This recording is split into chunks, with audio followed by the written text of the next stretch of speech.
adalah kebaktian terakhir, benar-benar yang terakhir di tahun 2014 ini.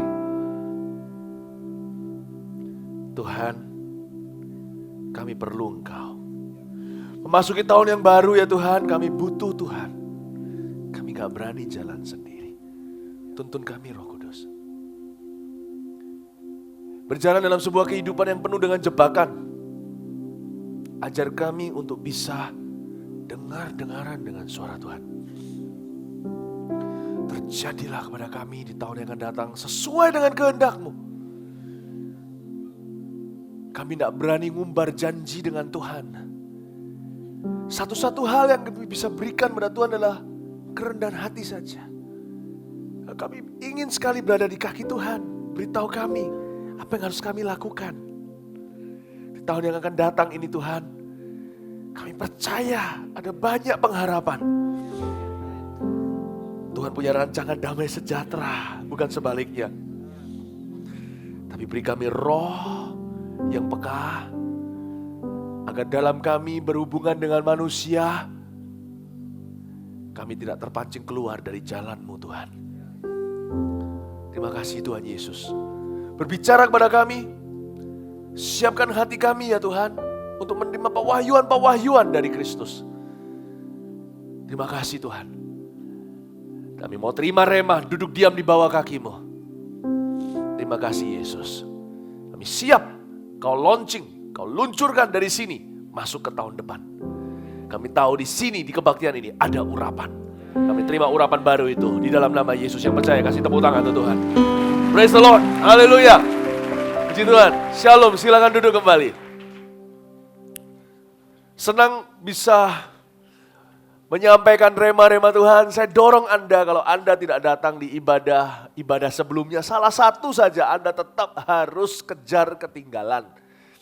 Kebaktian 1, 2, 3, 4 hari ini di Pusat Cempaka Surabaya ini khotbahnya nggak sama, temanya sih satu, tentang kerendahan hati.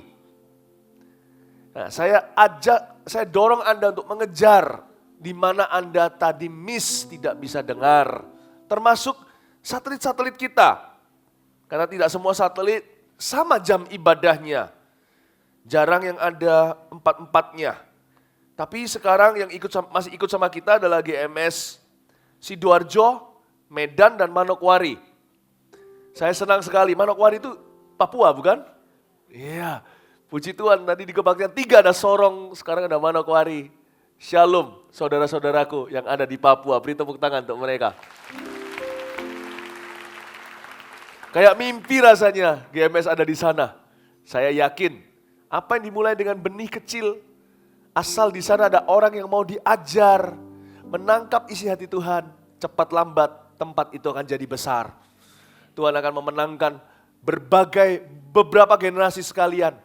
Gak hanya lawatan Tuhan itu hanya bagi orang-orang tua atau orang-orang muda, anak-anak kecil juga akan terjadi lawatan yang seperti kami lihat hari ini di Surabaya. Akan terjadi di sana, Tuhan akan bekerja.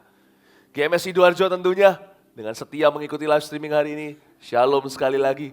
Medan, ini pertama kali Anda yang ada di My Home saat ini bisa dengarkan saya. Dengan iman saya bisa lihat Anda. Dan hari ini jam ibadah disesuaikan untuk pertama kali ikut dengan pusat di Surabaya di Jalan Cempaka. Ini kebaktian yang malam sekarang. Tidak sia-sia datang ke gereja malam hari ini. Anda akan dikenyangkan. Kasih tepuk tangan untuk mereka. Praise the Lord. Haleluya. Sekali lagi, yang belum sempat untuk yang miss salah satu ibadah saja. Apalagi kalau ketiga-tiganya. Apalagi kalau lebih dari satu. Pastikan Anda beli audio atau videonya. Ini bukan jualan. Ini penting untuk Anda. Jangan dapatkan for free. Anda dengarkan. Khotbah saya berbeda, berlainan. Judul khotbah saya adalah, ini saya munculkan judulnya dulu lalu kita nonton satu video ya. Judulnya dulu aja, kerendahan hati mendahului kehormatan. Saya kasih 3 poin di sebelumnya, ibadah sebelumnya, Anda bisa catat sekarang. Kerendahan hati mendahului kehormatan, kita akan baca ayatnya setelah video nanti. Tetapi poin ke-1, definisi rendah hati itu apa? Saya tulis begini, rendah hati itu senang Tuhan yang dapat kemuliaan, bukan kita. Dengarkan khotbah di kebaktian jam 7 pagi di Surabaya tadi, kebaktian pertama. Di kebaktian kedua, ini definisi rendah hati itu. Rendah hati itu tidak perlu membuktikan diri. Apalagi membenarkan diri. Jadi orang yang selalu mau menjelaskan tentang dirinya kepada orang lain, itu orang gak aman hatinya sama Tuhan. Sebenarnya orang yang seperti itu rawan untuk kesombongan. Kalau belum berhasil bisa minder. Tapi sekali berhasil, jadi orang yang lupa diri. Hati-hati dengan sifat seperti itu. Sifat seperti itu adalah orang-orang yang tidak bisa ditinggikan oleh Tuhan. Di tahun 2015 yang diberkati Tuhan adalah orang yang rendah hati, katakan amin. Orang yang hatinya kayak anak kecil, yang seperti itu yang akan menerima sesuatu dari Roh Kudus. Kebaktian 3 tadi, rendah hati itu berusaha, namun tak akan kecewa. Apa artinya? Dengarkan sendiri di kebaktian 3 di sini tadi.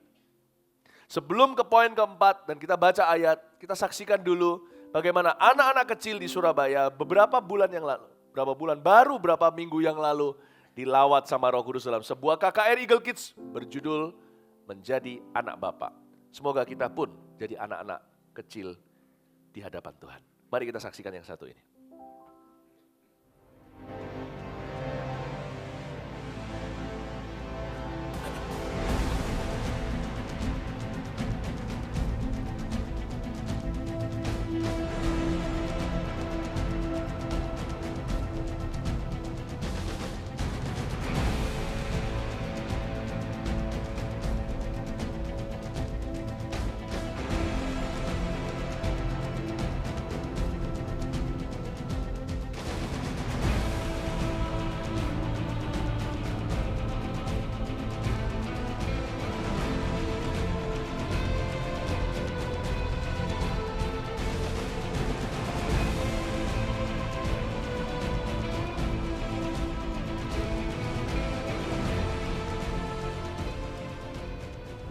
Adalah momennya kalian.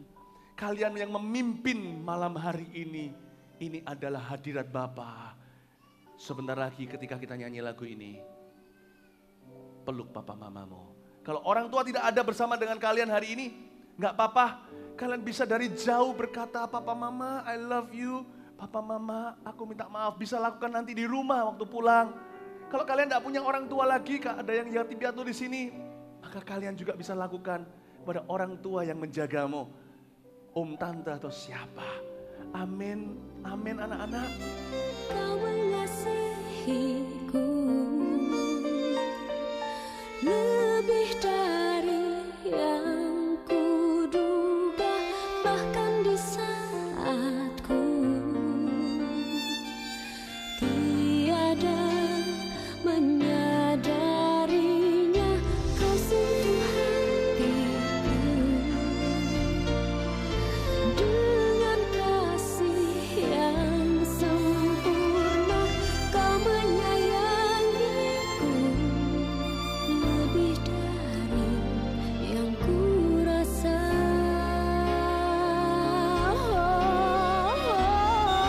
Kau mengasihiku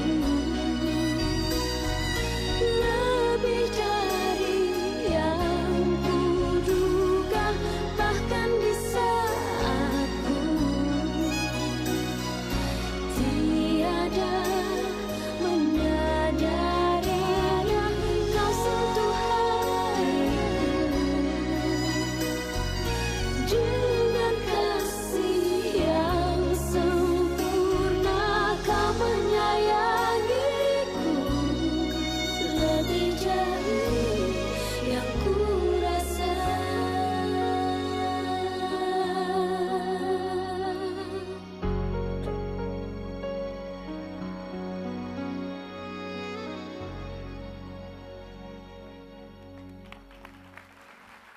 Amin. Katakan kanan kirinya, jadilah seperti anak kecil di hadapan Tuhan. Ini rema bagi kita hari ini, kerendahan hati mendahului kehormatan.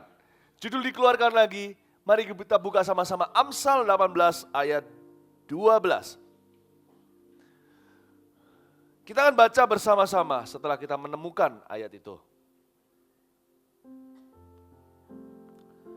Oke, kita siap? Baca bersama-sama, 1, 2, 3. Tinggi hati mendahului kehancuran, tetapi kerendahan hati mendahului kehormatan. Tahun depan, tahun 2015, Tuhan ingin agar kita mengurangi pertengkaran. Pertengkaran baik itu di dalam konteks keluarga, rumah tangga, suami istri, sesama saudara, kakak adik, atau saudara seiman di dalam rumah Tuhan, dalam pelayanan. Demikian juga dalam kongsian, dalam pekerjaan. Tinggi hati mendahului kehancuran. Segala kehancuran secara fisik selalu dimulai dengan tinggi hati. Selalu dimulai dengan kesombongan di dalam hati dulu. Dari mana pertengkaran di antaramu, kata Yakobus? Dari hawa nafsu yang berjuang di dalam dirimu. Kata hawa nafsu di situ artinya sama dengan keangkuhan atau kesombongan. Tuhan ingin membawa kita maju gitu loh. Jangan sampai kita tuh maju mundur. Pertengkaran membuat kita hanya berputar-putar di padang gurun berjalan di tempat. Tahun depan jalan Tuhan tuh highway atau jalan tol. Tuhan gak mau bawa kita ke gang-gang lagi. Anak muda gak boleh sia-siakan waktu. Saya baru tadi memberi nasihat pada satu orang yang masih umur 22. Awal mulanya sih seperti sedikit merasa dia dikorbankan, masih muda kok gak bisa have fun. Saya bilang, Tuhan itu gak basa-basi, waktunya sudah dekat. Ini akhir zaman. Tuhan bisa datang setiap saat pengangkatan. Jangan sia-sia saya beritahu sama dia, waktu kamu umur 30, kamu harus ada di puncak gunungmu. Saya nggak ngomongin dengan teori, saya jalani, lakoni. Saya jalani sendiri dalam hidup saya. Jangan putar-putar di padang gurun. Jalan Tuhan itu jalan tol. Tuhan kalau mau tinggikan orang itu nggak akan tanggung. Yang Tuhan takutkan justru Anda dan saya yang nggak siap untuk tempat yang tinggi. Tuhan itu rasanya sudah nggak sabar ingin angkat kita. Tapi kita yang tidak mau diajak kerjasama. Tahun depan saya mendapatkan sebuah janji. Peninggian itu akan terjadi. Dan kalau terjadi nggak tanggung-tanggung, nggak pakai yang namanya perempat final, semifinal, langsung final. Yusuf itu nggak perlu melalui hierarki manusia dari penjara, langsung Perdana Menteri. Orang kedua, bapaknya Firaun. Tahun depan akan ada keajaiban-keajaiban seperti itu. Karena itu persiapannya adalah hati. Kerendahan hati mendahului kehormatan itu. Segala sesuatu yang sifatnya hancur secara fisik itu selalu dimulai dari kehancuran di dalam diri kita, kebobrokan di dalam hati kita sendiri. Bapak Ibu Saudara, saya memberitakan sebuah janji bahwa Tuhan mau meninggikan Anda. Yang percaya katakan amin. Tahun depan ya, keluarga-keluarga yang belum diselamatkan, anggota keluarganya akan mudah diselamatkan. Siapa yang selama ini susah, papa contohnya mungkin diajak ke gereja aja gak mau, tiba-tiba mau gitu aja. Tapi gimana kalau anak-anak Tuhan di rumah itu bertengkar melulu? Ayahnya kan lihat, lah kayak gini modelnya masa. Ternyata dia gak mau bertobat, sang papa, bukan karena Roh Kudus gak bekerja. Tapi karena ada yang menghalanginya. Yaitu orang-orang Kristen di rumah itu yang gak jadi contoh. Padahal kalau kita mau jadi teladan ya, cepat loh Tuhan itu bekerja dan dahsyat. Tuhan ingin mengajak kita kerjasama. Allah mau memakai hidupan Anda. Jangan bertengkar melulu, kongsian tukaran terus, berantem, cekcok mulut, tusuk-tusukan dari belakang. Lah gimana bisa menang sampai ke customernya? Ayo, kurangi pertengkaran. Kurangi dengan drastis. Harus disengaja. Dari mana pertengkaran terjadi di antaramu? Dari hawa nafsu yang berjuang tarik-tarikan di dalam dirimu. Tapi kerendahan hati selalu mendahului kehormatan. Karena itu saya mau jelaskan kepada Anda kalau kerendahan hati itu membuka tingkap langit. Bapak Ibu Saudara. Saya beritahukan tadi di kebaktian sebelumnya. Kalau ada ketinggian-ketinggian di dalam perkara-perkara Tuhan dalam kehidupan orang percaya, ada tingkap-tingkap langit sorga yang gak bisa dibuka hanya lewat doa. Yang Tuhan RSVP reservasi hanya untuk orang yang rendah hati. Tuhan tidak berikan kuncinya kepada orang yang tahu Alkitab saja hanya pengetahuan atau teori belaka. Tuhan hanya berikan pada orang yang menghidupi rendah hati untuk membuka tingkap langit itu. Itu yang disebut dengan kerendahan hati, mendahului kehormatan. Kehormatan ini sebuah level ketinggian yang Tuhan sediakan untuk kita. Yang tidak akan terjadi sebelum Anda melunakkan hati, merendahkan diri di depan Tuhan dan sesama. Ada berkat itu yang Tuhan tahan sampai orang itu rendah hati, baru diberikan. Itulah sebabnya kadang-kadang Tuhan izinkan perkara-perkara yang tidak mengenakkan terjadi, ada pengusaha yang bangkrut, baru setelah itu rukun keluarganya. Ada orang yang sampai stroke dulu sakit, baru setelah itu mau mengampuni orang yang bersalah dengan dia. Ada berkat yang tidak dicairkan sampai kita belajar apa namanya humility atau rendah hati. Mau doa kayak mau ditumpangi tangan, mau baca Alkitab sampai ngelontok semuanya nggak ada gunanya. Karena itu saya mau beritahu kepada Anda. There are some blessings, seberapa berkat yang Tuhan sudah sediakan, yang mata belum pernah lihat, telinga belum pernah dengar, yang belum pernah muncul dalam pikiran, yang Tuhan sudah sediakan. Kuncinya sederhana Bapak Ibu Saudara. Be humble. Kuncinya itu aja. Nah, Aman contohnya. Itu orang kuncinya cuma satu, enggak iman loh. Dia nggak perlu iman itu.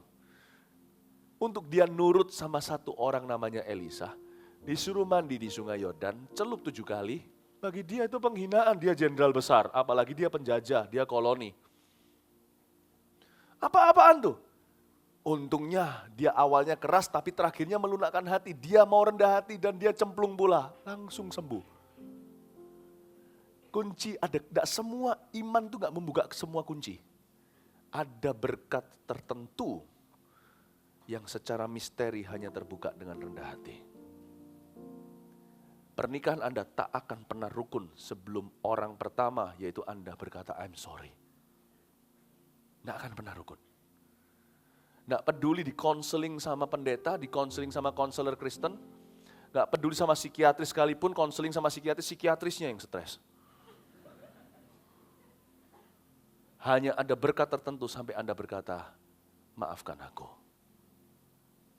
You cannot bypass what God has decreed. Tidak bisa, kita tidak bisa main potong apa yang Tuhan sudah tentukan dari sorga. Dan itu perbatasannya tidak bisa digeser sama sekali. Rendah hati, harga mati. Harga mati. Waktu saya masuk dalam hadirat Allah untuk mendoakan ini, Tuhan bicara jelas dengan saya. Beritahu sama jemaat, dan aku beritahu kepadamu juga. Kau harus praktekkan juga. Coba nanti tanya-tanya dengan Tuhan waktu memasuki 2015. Ada rezeki tertentu, tak akan terjadi sebelum Anda merendahkan hati. Oh, saya ngerti Tuhan. Nah, coba sekarang saya memberikan kepada Anda definisi rendah hati yang keempat. Rendah hati itu ternyata ujiannya bukan hanya vertikal Bapak Ibu Saudara, horizontal. Rendah hati itu enggak cuma di depan Tuhan. Seringkali ujiannya justru di depan orang. Makanya ada orang yang mengaku-ngaku saya rendah hati di depan Tuhan, rendah hati di depan Tuhan, tapi di depan orang sombong setengah mati. Tuhan menganggap dia sombong di hadapan Allah. Karena itu definisi keempat berhubungan dengan sesama.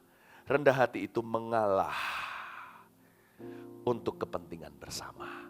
Praktekkan ini dalam kehidupanmu sehari-hari dan kehidupanku. Rendah hati itu mengalah untuk kepentingan bersama. Apa tolak ukur takarannya rendah hati di hadapan Tuhan? Ya rendah hati di hadapan orang. Rendah hati di hadapan manusia. Tuhan menganggap sebuah kemunafikan jikalau kita itu menyembah Tuhan di gereja, angkat tangan segala. Tapi kelakuan kita ketika di luar dengan tukang parkir, bertolak belakangan. Rendah hati seringkali Tuhan ukur cara kita berbicara kepada pembantu kita. Adik kita. Tuhan itu melihat, mata Tuhan itu memandang. Dan sebelum kita belajar mengubah behavior atau kelakuan kita, Allah akan menyimpan berkat itu tak pernah dicairkan sampai kita mau belajar. Bukan karena Tuhan itu pelit, tapi karena dia itu ayah yang bijaksana. Amin Bapak Ibu Saudara. Coba kita lihat sekarang dimunculkan di depan layar saja Filipi pasal 2 ayat 3-7 bunyinya demikian. dengan tidak mencari kepentingan sendiri atau puji-pujian yang sia-sia. Sebaliknya, hendaklah dengan rendah hati yang seorang menganggap yang lain lebih utama daripada dirinya sendiri. Jadi kita langsung lihat di ayat 3, rendah hati itu berhubungan dengan orang lain. Saya ngerti sekarang, takaran rendah hati itu bukan dengan Tuhan. Dengan orang lain. Kalau sama Tuhan sih memang semua orang pasti kalah. Semua orang pasti mengaku kalah lah minimal. Sama manusia, disitulah kelihatan warna aslinya. Bapak Ibu Saudara, tahun depan, ketahuilah hubunganmu dengan sesamamu di rumah maupun di gereja, di tempat kerja dimanapun, sakral di mata Allah. Di mana, di area mana di tahun ini Anda dan saya belum menang, Anda dan saya harus kuasai tahun depan. Kita harus menang. I have to win. Aku harus menang. Ayat berikutnya.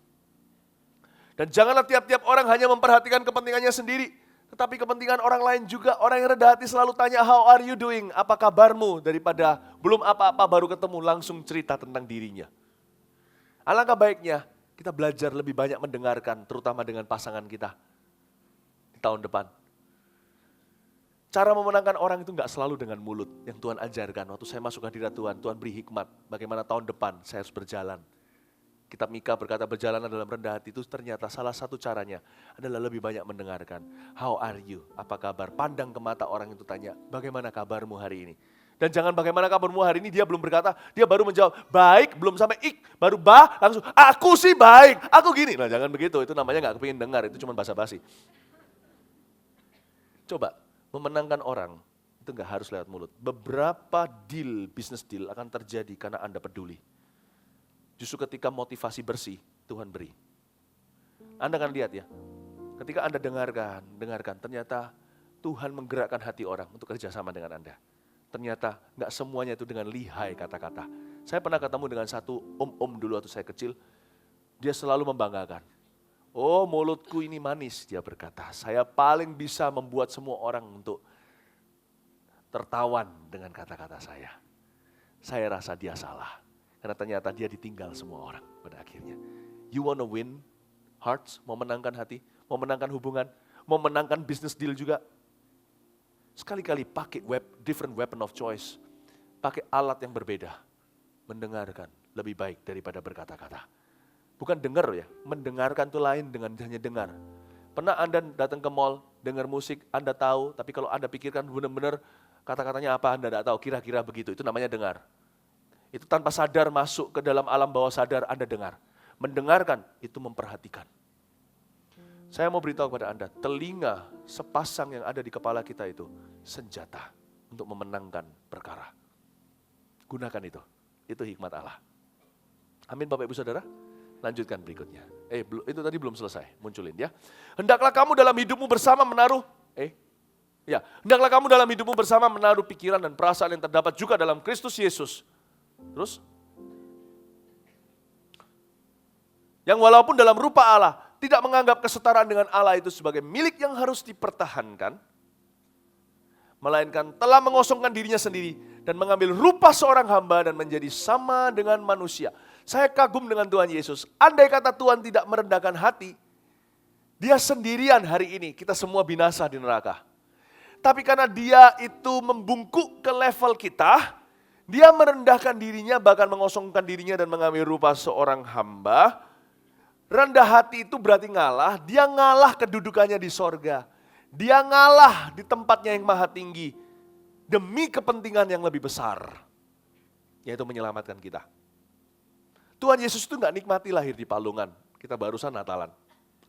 Tuhan tuh gak nikmati mau disalib. Malah justru Tuhan sempat negosiasi dengan Tuhan Yesus sempat negosiasi dengan Bapa ketika berdoa di Getsemani. Bolehkah cawan ini berlalu dari aku? Tuhan tuh gak kesenangan loh ya. Kalau kita kira Tuhan itu hobinya naik ke kayu salib. Yang benar saja.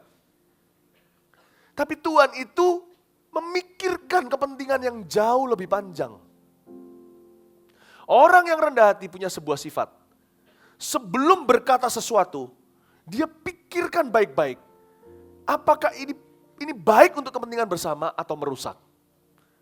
Kalau kita lagi cekcok dengan orang bertengkar contohnya, harusnya orang yang rendah hati berpikir di poin pertama di kebaktian 1 tadi saya sampaikan, bahwa kita senang Tuhan dapat kemuliaan, sebelum mengucapkan sesuatu, pikirkan, saya harus pakai kata-kata apa agar supaya Tuhan dapat kemuliaan paling banyak. Sebelum kita melakukan sesuatu, kita harus pikirkan kepentingan Tuhan dulu. Kalau aku begini, orang lain mikir apa ya tentang orang Kristen ya?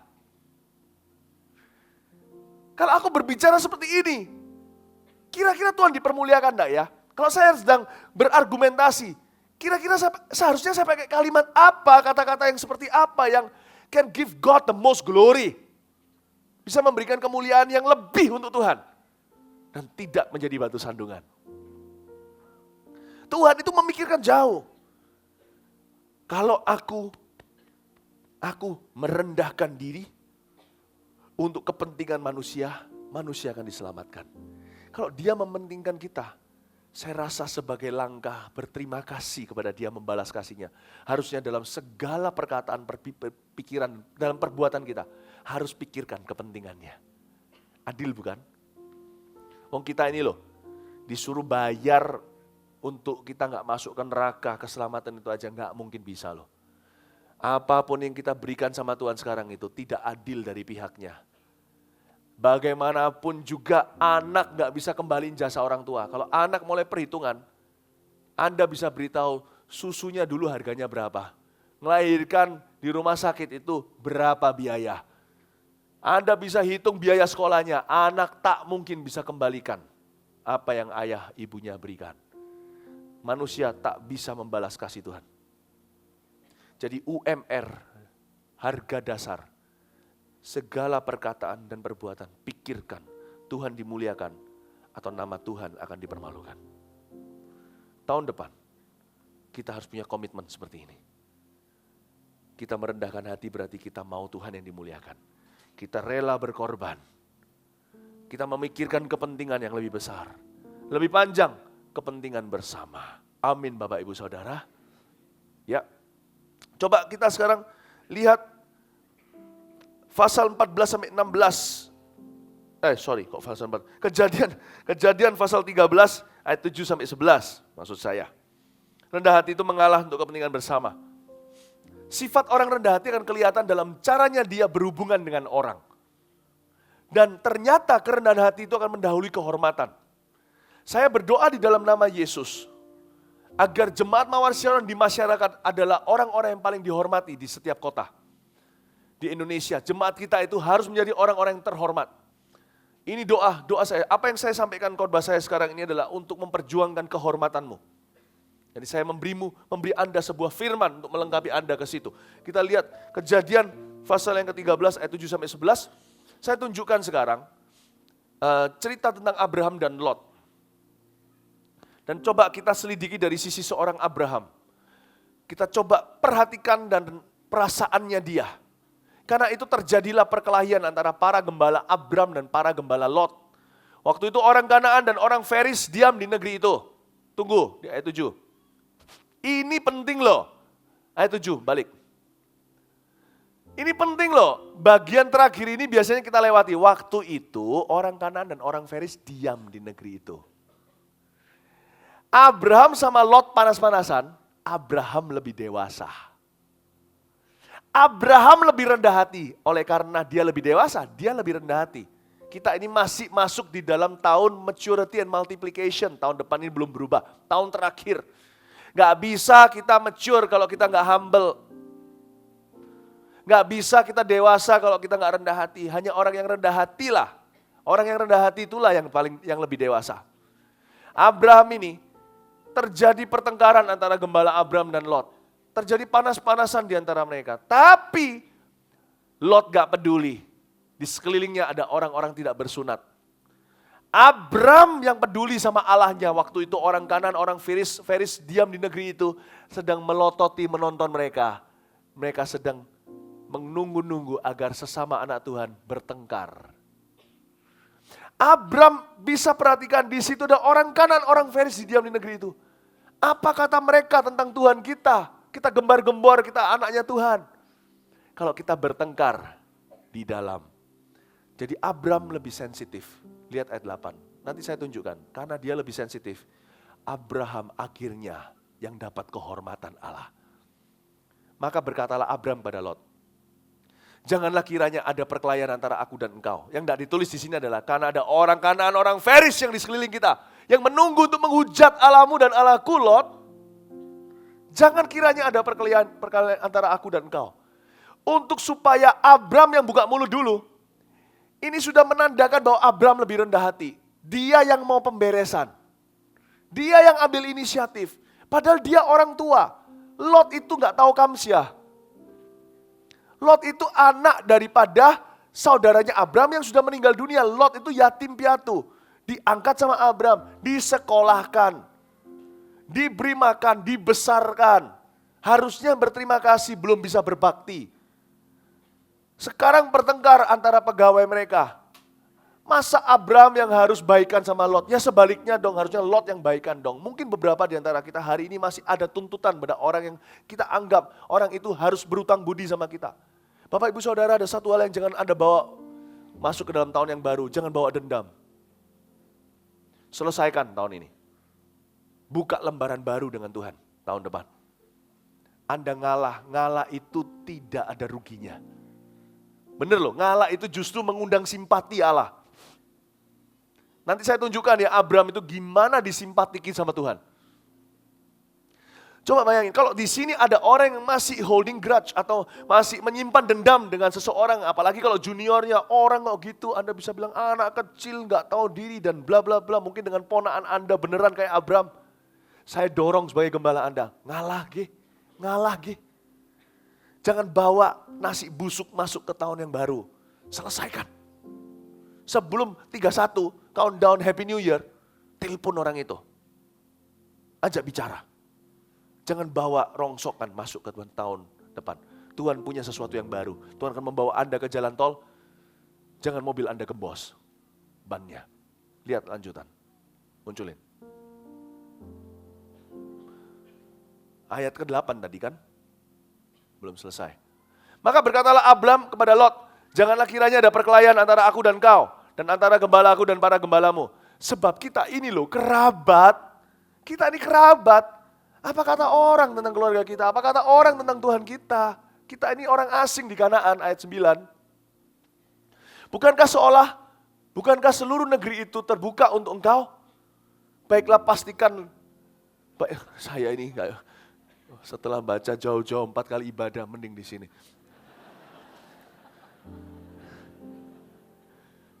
Mata saya ini sekarang ada kelebihannya. Plus maksudnya. Bukankah seluruh negeri ini terbuka untuk engkau? Baiklah pisahkan lalu Lot melayangkan pandangnya dan dilihatnya lah bahwa seluruh lembah Yordan banyak airnya. Seperti taman Tuhan, seperti tanah Mesir. Sampaikan ke Zohar, aduh orang ini gak tahu diri. Orang ini oportunis. Abram punya peduli adalah kepentingan bersama. Orang ini pikirannya tetap kepentingan pribadi. Kalau Anda baikan dengan satu orang, jangan harap dia tiba-tiba berubah hatinya. Kalau Anda baikan, Anda berbuat baik pada dirimu sendiri. Anda melakukan perintah Tuhan. Kalau Anda rendah hati, jangan harap orang yang sombong tiba-tiba rendah hati dengan Anda. Mereka mungkin tetap sombong sesombong langit. Jangan Anda jadi kesel lihat, gua udah rendah hati, sana gak mau berubah. Kalau Anda berubah karena orang lain berubah, jangan berubah dua-dua. Tuhan gak bisa diajak, gak bisa ikut Tuhan itu ikut-ikutan. Anda ikut Tuhan karena komitmen. Lanjutin lagi, munculin di sini. Lalu Lot melayangkan pandangannya seperti Pastor Philip melayangkan pandangannya ke tulisan-tulisan itu. Dan dilihatnya lah bahwa seluruh lembah Yordan banyak airnya. Seperti taman Tuhan, seperti tanah Mesir, sampai ke Zoar. Hal itu terjadi sebelum Tuhan memunahkan Sodom dan Gomorrah daripadaku. Jika engkau ke kiri, maka aku ke kanan. Jika engkau ke kanan, maka aku ke kiri. Sebenarnya Abraham kesel juga loh. Kalau dari ayat 9 ini saya bisa perhatikan emosinya dia. Bisa ngerasa nggak? Dia agak sedikit, apa itu ya bahasa Ibraninya ya? Kegi. Ini sekia. Udah, kita ini dulur-dulur. Mau tahu nggak Abraham mikirnya gimana? Tuhan kasih saya sebuah pengertian. Abraham itu sebenarnya panas juga. Orang rendah hati itu bukan berarti tidak bisa marah. Tapi ketika dia marah, dia memikirkan dari cara Tuhan. Dia pikir, Lot ini, kalau aku marah sama Lot, paling tidak aku kasih muka sama papanya yang sudah meninggal dunia. Saudaraku itu tidak salah. Orang rendah hati selalu punya alasan untuk menerima orang lain dalam kelemahannya. Kalau dia nggak punya alasan, dia akan cari. Dia juga agak kesel. Dia berkata, sudahlah, kamu mau ke kanan, aku ke kiri. Kamu ke kiri, ke kanan. Dia kesel juga. Coba lihat ayat berikutnya, ayat 10. Lalu Lot melayangkan pandangnya dan dilihatnya lah bahwa seluruh lembah Yordan banyak airnya. Abram udah geleng-geleng kepala. Aduh, anak ini dikasih hati, kasih maunya rembelah. Seperti taman Tuhan, seperti tanah Mesir sampai ke Zoar. Hal itu terjadi sebelum Tuhan memunahkan Sodom dan Gomora. Ayat 11. Sebab itu Lot memilih baginya seluruh lembah Yordan itu. Enggak disisa. Oke om, kalau gitu gua mau yang situ, sana sampai situ. Lalu ia berangkat ke sebelah timur dan mereka berpisah. Abraham itu ngelus-ngelus dada. Orang rendah hati itu bukan berarti gak bisa mengeluh. Dia cuma bisa cek. Cek.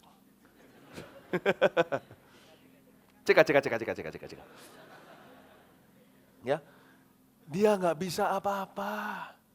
Bapak ibu saudara, rendah hati itu berarti lebih baik merugi daripada merugikan nama Tuhan. Lebih baik dirugikan daripada merugikan nama Tuhan. Orang rendah hati itu punya prioritasnya rohani. Bukan berarti mereka gak bisa marah. Tapi kabar baiknya, kerendahan hati itu kan mendahului kehormatan toh ya. Berarti kerendahan hati itu membuka tingkap langit sorga. Nah ini loh, kerendahan hatilah yang mengubah tanah subur menjadi Sodom dan Gomora. Sodom Gomora, itu Abram disisain tanah kayak Sodom Gomora sama Lot, gersang. Berubah menjadi Firdaus karena Abram yang masuk ke sana. Inilah berkat tingkap langit tersebut yang saya sebutkan tadi secara profetik. Engkau mengubah tanah sunyi menjadi ramai. Orang yang tidak dikenal Tuhan pergi ke tanah ramai, tiba-tiba bangkrut seketika malam itu juga. Inilah berkatnya orang-orang yang dikenal oleh Allah. Saya tahu akhirnya kerendahan hati itu, sekalipun dengan mengelus dada, kalau keputusan kita memikirkan kemuliaan bagi Allah, kerendahan hati itu mendahului yang namanya perkenanan dan promosi. Promosi tidak datang dari kanan, kiri, timur dan barat. Di kebaktian sebelumnya saya jelaskan tentang feng shui-nya Tuhan. Wah menarik sekali, dengar sendiri maksudnya apa.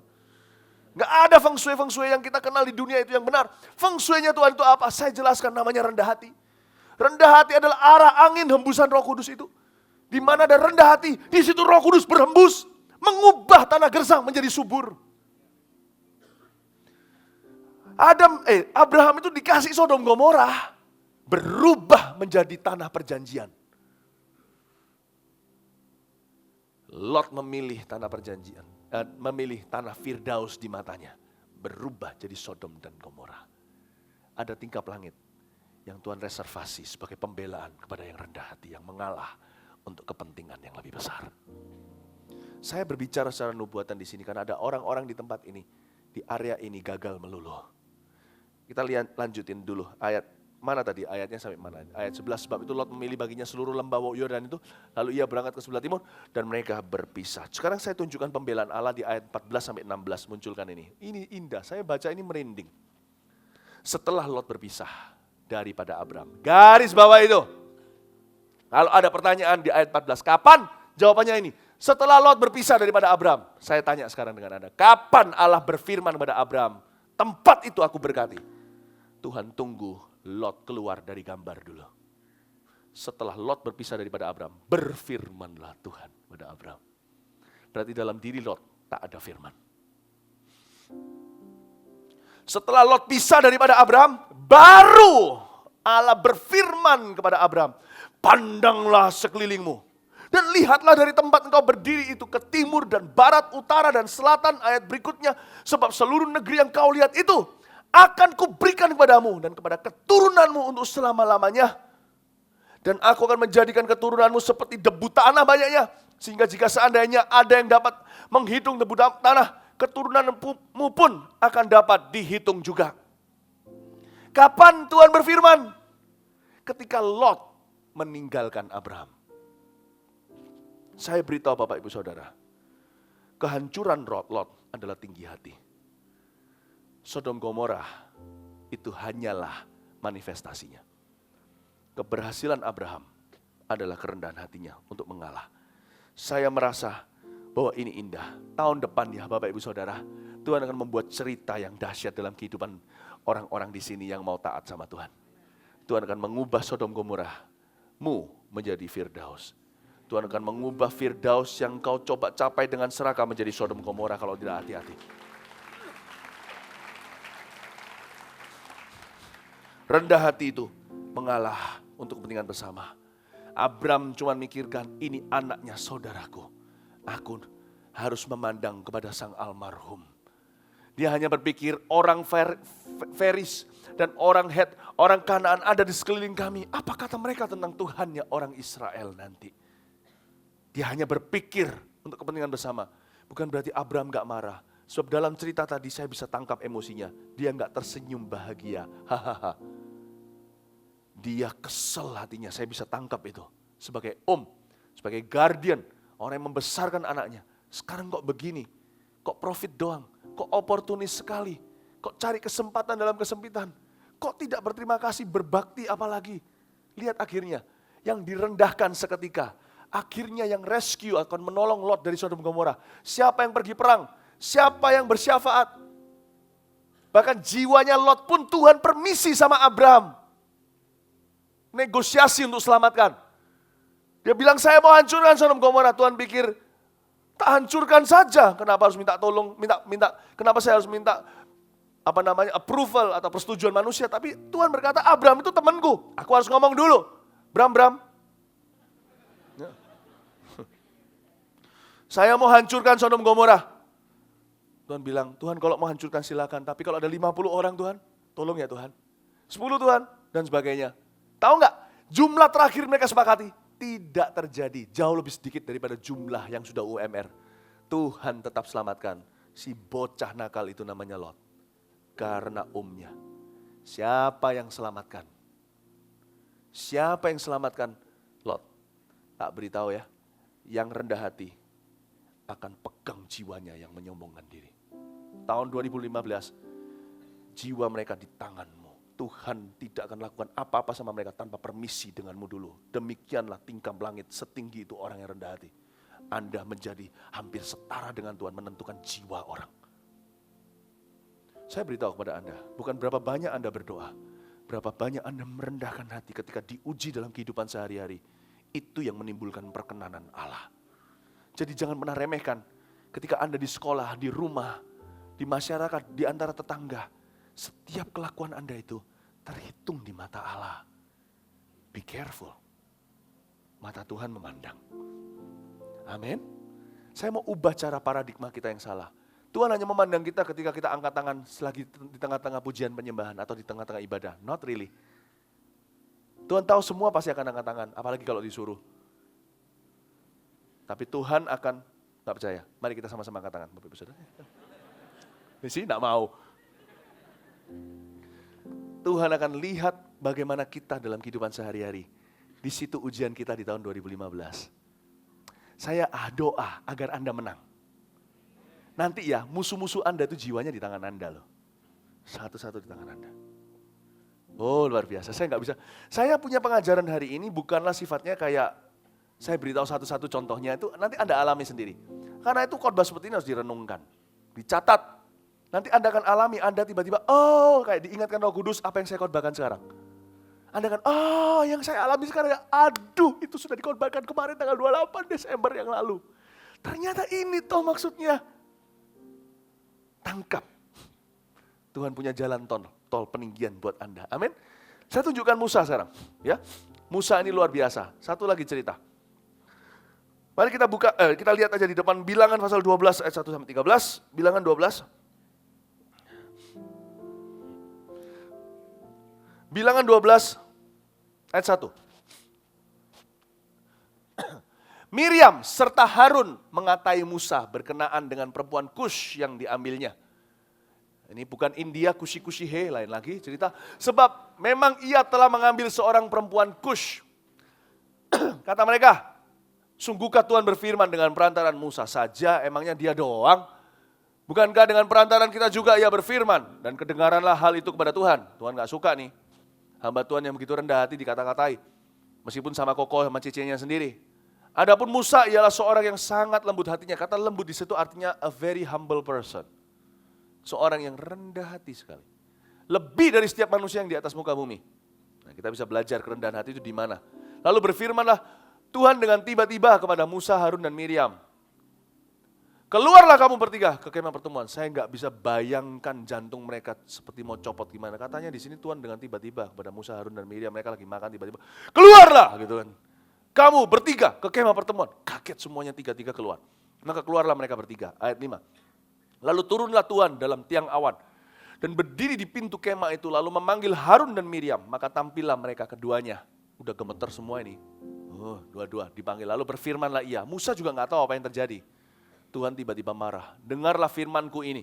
Jika di antara kamu ada seorang nabi, maka aku Tuhan menyatakan diriku kepadanya dalam penglihatan. Aku bicara dengan dia dalam mimpi dan teka-teki, maksudnya bukan demikian kepada hambaku Musa, seorang yang setia dalam segenap rumahku. Berhadap-hadapan aku berbicara dengan dia. Terus terang, bukan dengan teka-teki. Dan ia memandang rupa Tuhan, mengapa kamu gak takut mengatai hambaku Musa? Sebab itu, bangkitlah murka Tuhan terhadap mereka, lalu pergilah ia, matilah, karena Tuhan meninggalkan mereka. Dan ketika awan telah naik dari atas kemah, maka tampaklah Miriam kena kusta, putih seperti salju. Ketika Harun berpaling pada Miriam, maka dilihatnya bahwa dia kena kusta. Lalu kata Harun pada Musa, Tuanku, tadi panggilnya dek, dengan adiknya, Tuanku, bos, jangan kiranya timpakan pada kami dosa ini yang kami perbuat dalam kebodohan kami. Janganlah kiranya dibiarkan dia sebagai anak gugur yang pada waktu keluar dari kandungan ibunya sudah setengah busuk dagingnya. Ayat 13. Lalu berserulah Musa kepada Tuhan, ya Allah, sembuhkanlah kiranya dia. Perhatikan ayat 13, ditahan sebentar. Kalau kita jadi Musa mestinya hahaha, tahu rasa. Hati sih kepinginnya berkata demikian. Si Musa pasti kegi. Si Musa pasti jengkel sekali. Tapi kenapa Musa itu rendah hati? Karena dia itu memikirkan kepentingan bersama. Dia ingat. Harun dimatikan dulu gak apa-apa. Nanti saya minta keluarin lagi di ayat 13 ya, saya belum selesai. Dia ingat Harun itu imam besarnya Israel. Saya seperti dikasih Tuhan pengertian apa yang ada di benak Musa. Harun ini imam besar Israel. Kalau dia kena kutuk sekarang, kasihan umat Tuhan. Dia mengalah untuk kepentingan lebih besar. Itulah sebabnya Tuhan itu selalu merasa berhutang sama Musa. Coba saya ajarkan kepada kita semua yang termasuk saya sendiri gimana berpikir di tahun 2015. Karena 2015 akan disertai dengan ketidakadilan dari kanan dan kiri. Bawa diri di hadapan Tuhan. Pastikan you carry yourself to walk humbly. Bagaimana kita membawa diri di hadapan Tuhan. Ini penting sekali bagaimana Tuhan nanti akan deal atau berurusan dengan kita. Saya tidak pandai khotbah 5 cara gimana caranya untuk kaya. Kalau saya khotbahkan gimana hati itu untuk berkenan pada Allah. Saya lebih suka khotbahkan sesuatu yang tentang hati. Karena itu sumber segala sesuatu. Dari sanalah memancar kehidupan selama-lamanya. Jadi tolong tangkap apa yang saya khotbahkan ini sekarang. Mungkin tidak bisa Anda 1, 2, 3 cara gimana. Tapi kalau hati Anda bisa mengerti cara Musa berpikir, mungkinan hati Anda pun akan berpikir demikian nanti. Semoga ini bisa menular. Semoga spirit humility kerendahan hati ini menjadi salah satu trademarknya gereja Mawar Syaron. Orang-orangnya jemaat Mawar Syaron itu tidak cetek pikirannya, tidak dangkal. Bagaimana dia berkelakuan, dia membawa nama Tuhan, dia lebih memperhatikan. Tahun depan saya ingin melihat kemuliaan Tuhan di area gini dulu sebelum mujizat dan berkat. Sebagai gembala saya ingin melihat perubahan hati kita. Perubahan pikiran kita termasuk di perubahan dalam hati dan pikiran saya sendiri. Ini goalnya. Ini trademarknya. trademarknya Gereja Mawar Sharon. Saya berdoa ini menjadi sebuah gejala bagi kita. Jemaat kita itu pikirannya dalam. Terjadi kehidupan Kristus di dalam dirinya. Musa itu pikirnya gimana? Tuhan kasih saya pengertian. Kalau sekarang aku udah minta sama Tuhan, Tuhan sudah marah kan? Harusnya kan bagi saya, yes, pembelaan. Tapi dia pikir, bukannya Tuhan gak mikir, tapi dia pikir untuk Tuhan. Kalau ini hancur, imamat itu kalau hancur sebuah bangsa itu hancur semuanya. Kalau orang bisa berpikir demikian, gak ada perceraian Bapak Ibu Saudara. Sadarkah Anda, ketika suami istri cerai, anak pasti korban. Kalau bisa mikir kayak Musa, tak ada perceraian. Makanya Yesus membela Musa. Ketika orang-orang Farisi berkata, apa katamu tentang perceraian? Musa memberikan izin surat cerai kok. Tuhan bela hambanya, dia berkata, Musa itu berikan akan di giliran hatimu. Musa itu enggak gitu. Kalau semua kayak Musa, rumah tangga utuh semua. Bapak Ibu Saudara tahu enggak, kalau kita mau bertengkar sama suami atau sama istri, pikirkan jangan di depan anak. Karena itu pasti kepengaruh di mereka. Mereka malam tidur pasti nightmare, mereka mikir papa mamanya mau cerai. Kita tidak bisa menghalalkan segala cara. Kebahagiaan di dalam hidup ini bukan dengan apa yang gua rasakan, gua lakukan. Pasti bahagia. Enggak, semakin Anda lakukan itu, semakin Anda terbelenggu. Disinilah saya ajarkan firman ini. Kerendahan hati itu akan memunculkan penguasaan diri. Musa berkata, kalau imamat ini hancur, korban bangsa ini. Ini Imam Harun loh. Ya sudahlah, gua ngalah.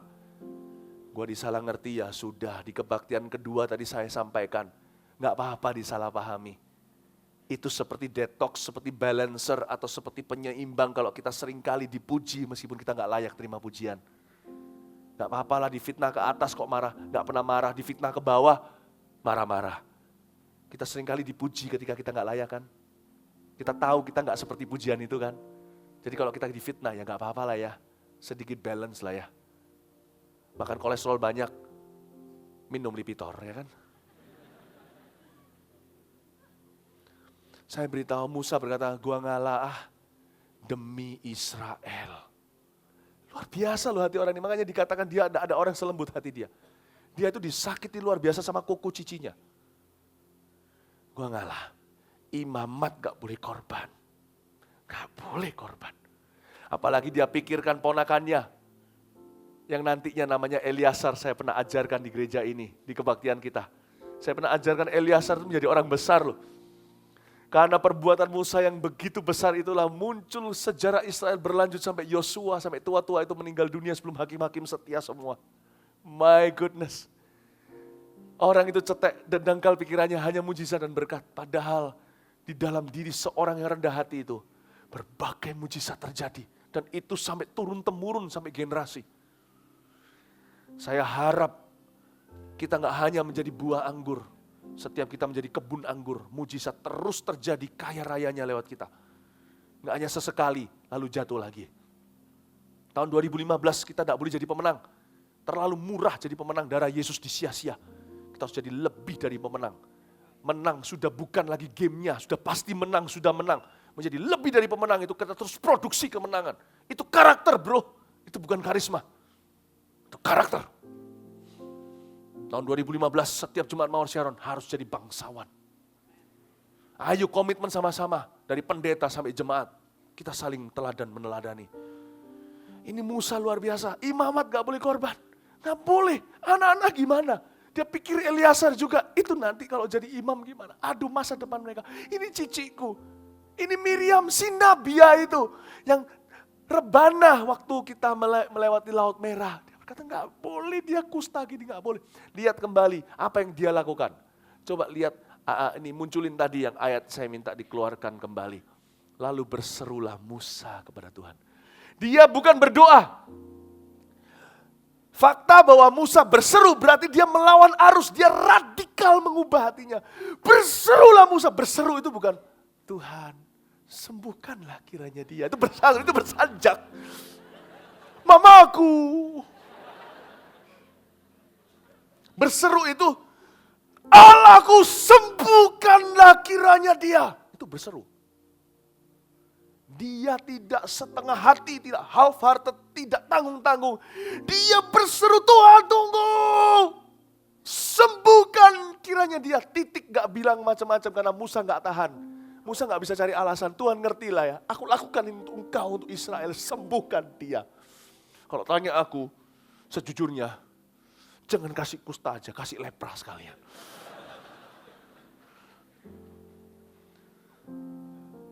Bisa nggak kayak begitu? Mulia, mulia bagi anak domba. Ada lagu itu kan? Kata glory, kata mulia itu artinya kabot. Dari situlah keluar bahasa Jawa namanya abot. Sungguhan. Loh, sungguhan nggak percaya, tanya orang Medan. Kabot itu artinya berat, berbobot. Jadi jangan khawatir kalau tambah 2 kilo setelah liburan, gak apa-apa. Saya tambah kemuliaan gitu loh, gak apa-apa. Ibu-ibu jangan takut ya. Kabot itu artinya berbobot. Bapak, ibu, saudara, saya mau beritahu kepada Anda. Yang namanya kemuliaan Allah itu adalah bobot. Bicara seseorang itu ada bobotnya di depan Tuhan. Saya mau tanya, how much do you weigh in God's presence? Bapak, ibu, saudara, saya mau tanya dengan Anda tentang iman Anda. Jangan tunjukkan iman dengan cetusan, itu murah. Saya tanya sekarang, masing-masing kita, naik ke timbangan Allah. Berapa berat rohmu di hadirat Allah? Kemungkinan di sini banyak yang krempeng. Kena angin sedikit, patah tulang. Sedikit kecewa, sedikit putus asa, meninggalkan Tuhan, sedikit marah. Tuhan menghendaki glory. Glory itu bukan hanya awan. Saya pernah waktu kebaktian tertentu, ada semacam glory gitu masuk dalam kebaktian, indah. Tapi Tuhan ingatkan saya, itu manifestasi glory. Tapi ada satu macam glory yang aku lebih rindukan. Saya pernah lihat loh ya, yang seperti awan begitu dalam kebaktian yang pernah saya pimpin. Tapi Tuhan berkata yang lebih aku rindukan adalah glory yang dwelling. Kemuliaan yang tinggal dalam diri anak-anakku. Ketika lewat ujian kayak Musa gini, mereka tunjukkan bobotnya di hadapanku. Bahwa mereka bukan murahan, mereka tidak ringan. Mereka harus diperhitungkan oleh seluruh malaikatku di surga. How much do you weigh in God's presence? Berapa berat, tanda kutip, badanmu di hadapan Tuhan? Kalau badan kita secara fisik jangan berat-berat. Kalau secara roh kita harus kabot. Tanya sama kanan kirinya, kowe abot. Yang di Medan gak akan mengerti apa yang saya maksudkan, apalagi di Manokwari ya. Tapi maksudnya kabot di situ, apakah Anda berat? Bapak, Ibu, Saudara, are you kabot? Suatu hari Anda akan ditimbang sama Tuhan. How much do you weigh? Rahasia urapan itu di situ. Kenapa kalau kita perintahkan setan, kelepasan, doa, apa segala, gak didengar? Sebab kita terlalu ringan. Tidak ada beratnya. Bapak, Ibu, Saudara, kita harus punya kemuliaan Tuhan. Dan kayak gini ini baru menunjukkan kemuliaan seseorang di dalam Tuhan. Tuhan, sembuhkanlah dia. Memasuki tahun yang baru, miliki hati seperti Musa. Sekarang saya mengerti kenapa dia orang yang rendah hati. Saya jadi realistis. Orang rendah hati itu bukan berarti orang gak bisa marah. Ini Musa sudah marah sekali. Marah sekali. Tetapi dia bisa menguasai perasaannya.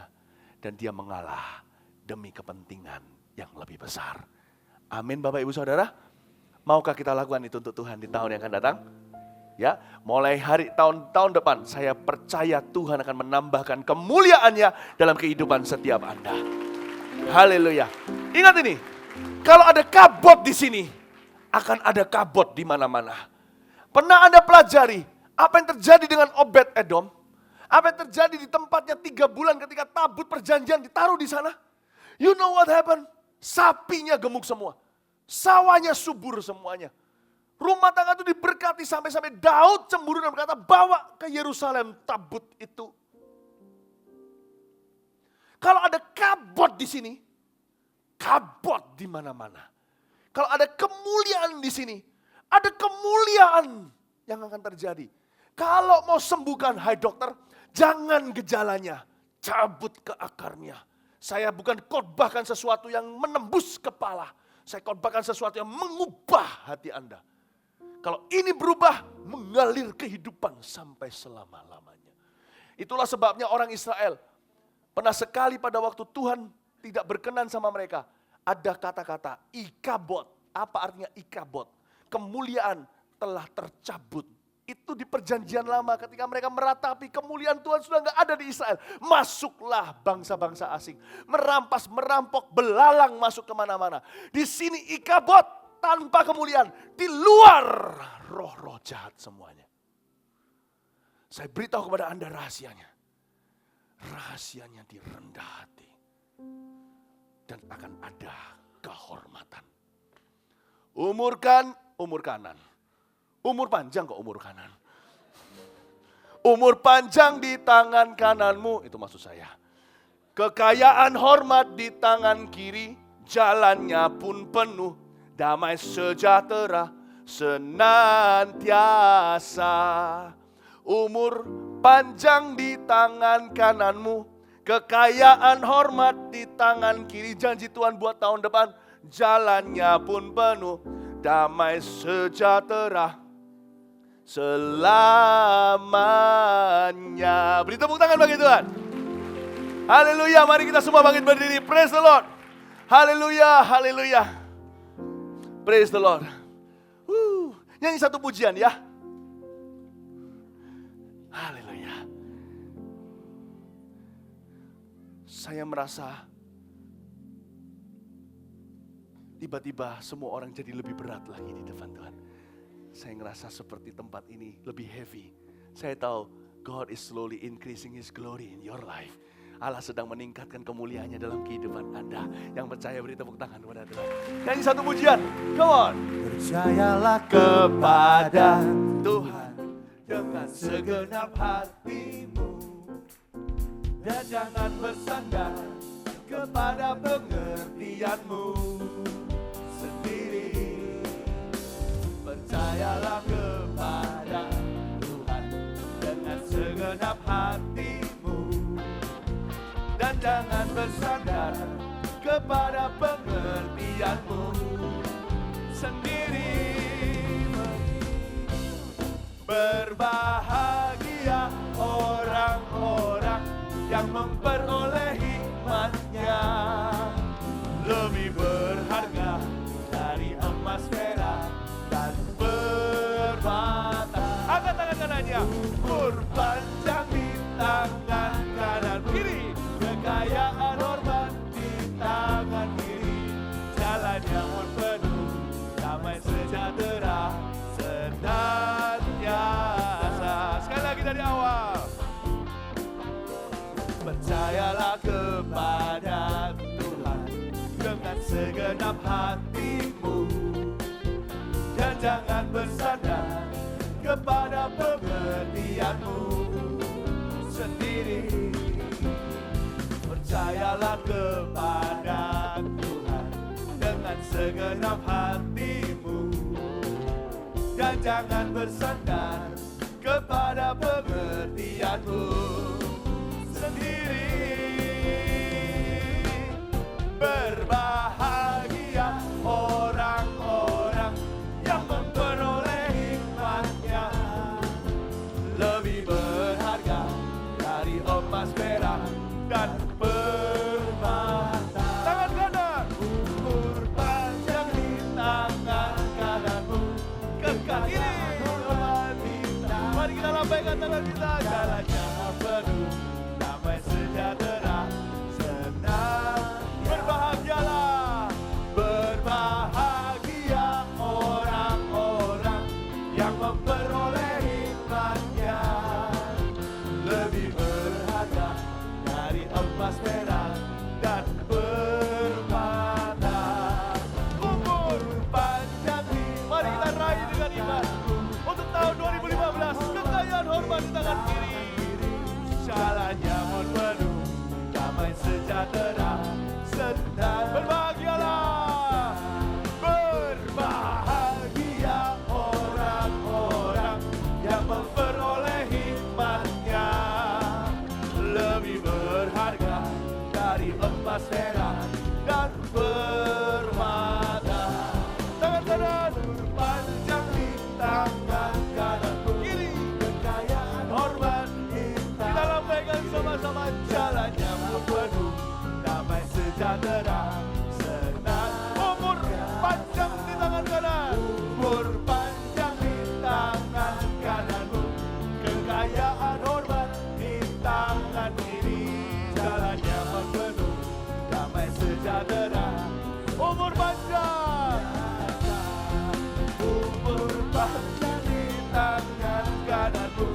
kekayaan hormat di tangan kiri.